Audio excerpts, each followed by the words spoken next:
kirim Pak Airlangga ke Washington, kita akan diskusi. Ya, kita akan negosiasi. Ekspor kita ke Amerika itu hanya 2,2% dari kita punya PDB, Pak. Nah, tentu kita bisa membuka market lain di luar Amerika.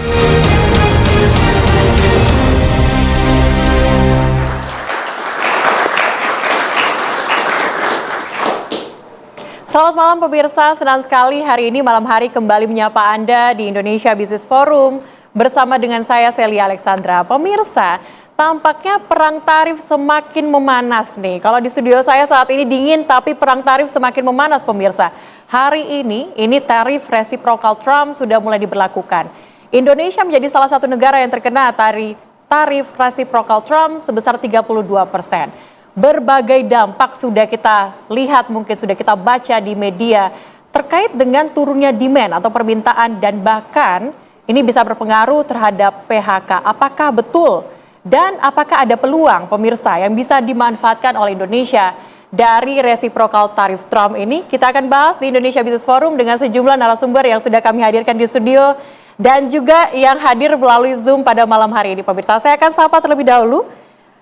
Pertama ada Pak Jumhur Hidayat, Ketua Umum Konfederasi Serikat Pekerja Seluruh Indonesia, KSPSI. Selamat malam, boleh dipakai mic-nya Pak? Ya, selamat malam Mbak Celia. Selamat malam. Kemudian juga hadir bersama dengan kita Pak Bayu Krisnamurti, Guru Besar Fakultas Ekonomi dan Manajemen IPB. Selamat malam Pak Bayu. Selamat malam. Hadir juga perwakilan dari pemerintah nih kali ini. Ada Pak Raden yang hari ini hadir bersama dengan kita, Raden Pardede, Staf khusus Menko Perekonomian. Selamat malam Pak. Selamat malam. Oke. Hadir juga bersama dengan kita Ibu Ane Patricia Sutanto, Waketum Asosiasi Pertekstilan Indonesia Bidang Perdagangan. Selamat malam. Selamat malam. Dan melalui Zoom pada malam hari ini pemirsa hadir bersama dengan kami Bang Rizal Malarangeng, Direktur Freedom Institute. Selamat malam Bang Seli. Terima kasih sudah memberikan kesempatannya untuk hadir. Baik, sebelum kita bahas. Baik, sebelum kita bahas pemirsa, ini semakin memanas tampaknya. Narasumber kita sudah siap untuk menjawab, tapi usai jeda kita harus dengarkan dulu bagaimana informasi berikut ini.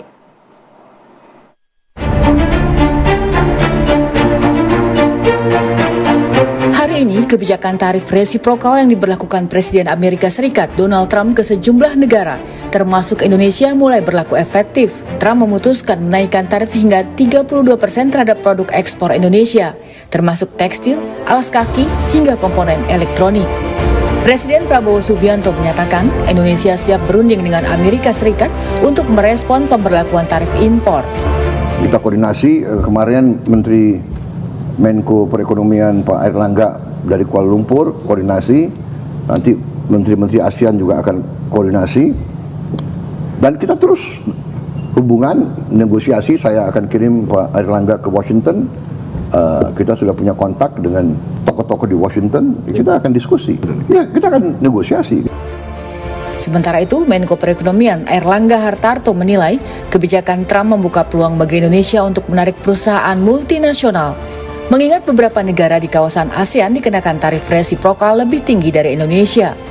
Indonesia juga segera mengambil langkah terkait kebijakan ini. Ekspor kita ke Amerika itu hanya 2,2% dari kita punya PDB, Pak. Berbeda dengan Vietnam, 33% PDB mereka tergantung daripada ekspor. Sehingga dengan demikian kita bisa menahan akibat terhadap perekonomian kita. Jadi Amerika bukan satu-satunya market yang membuat kita susah. Kita bisa antisipasi ini, Pak Presiden. Nah, top ekspor kita adalah China 60 miliar, Amerika 26 miliar, dan India 20 miliar. Nah, tentu kita bisa membuka market lain di luar Amerika. Kenaikan tarif impor sebesar 32% dinilai akan memberatkan sejumlah industri padat karya seperti tekstil, alas kaki, elektronik, hingga furniture yang selama ini mengekspor produknya ke Amerika Serikat. Hal ini dikhawatirkan akan berdampak pada pengurangan produksi hingga tenaga kerja. Lalu apa langkah pemerintah untuk mengatasi hal ini?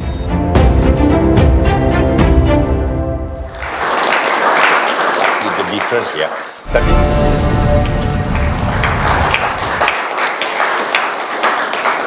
Ya pemirsa, pastinya yang menjadi kekhawatiran kita bersama adalah PHK dan juga tenaga kerja. Sebelum saya masuk ke Bang Celi, saya akan ke Pak Jumur terlebih dahulu, Pak.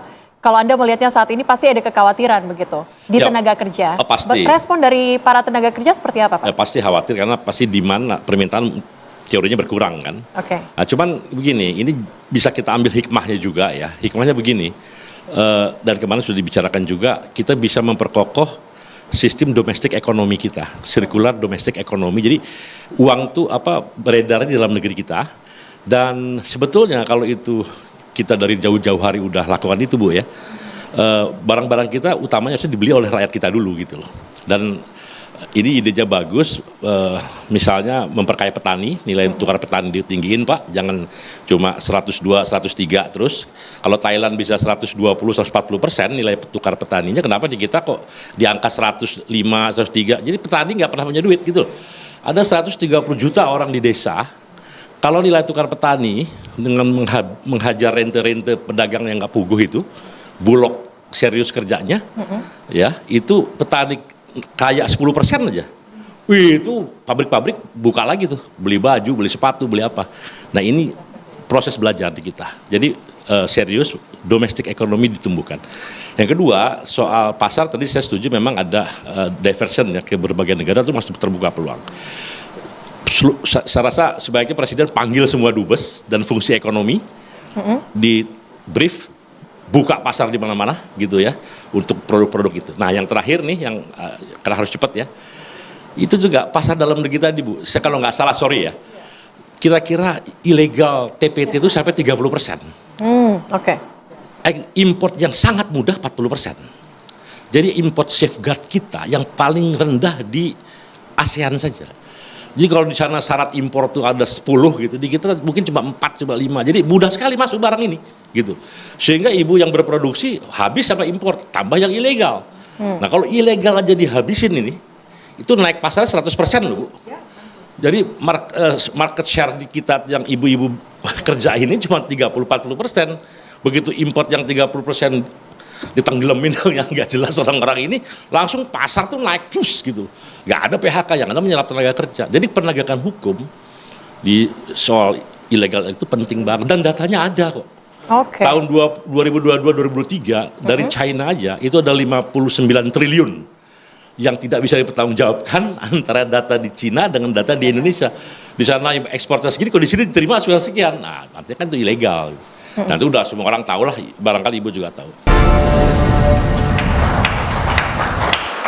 Berbagai langkah kemudian gerak cepat juga harus dilakukan bukan hanya untuk jangka pendek pemirsa tetapi untuk jangka panjang. Bu Ane, mungkin bisa Anda tanggapi apa saran Anda untuk pemerintah? Saran kami dari Asosiasi Pertekstilan satu, jadikan industri TPT ini seperti yang tadi disampaikan Pak Bayu, juga disampaikan Pak Jumur, Pak Celi, juga Pak Raden adalah proyek strategi nasional. Karena kami meyakini industri TPT nasional ini bisa menjadi industri pertahanan nasional Indonesia. Dan kemarin yang disampaikan Pak Presiden adalah benar. Kita perlu memikirkan kesejahteraan rakyat dengan industri padat karya TPT ini, dengan industri 4.0 dan roadmap yang jelas, ekosistem yang jelas, kami yakin kita bisa. Baik. Kalau dari Pak Jumur seperti apa Pak?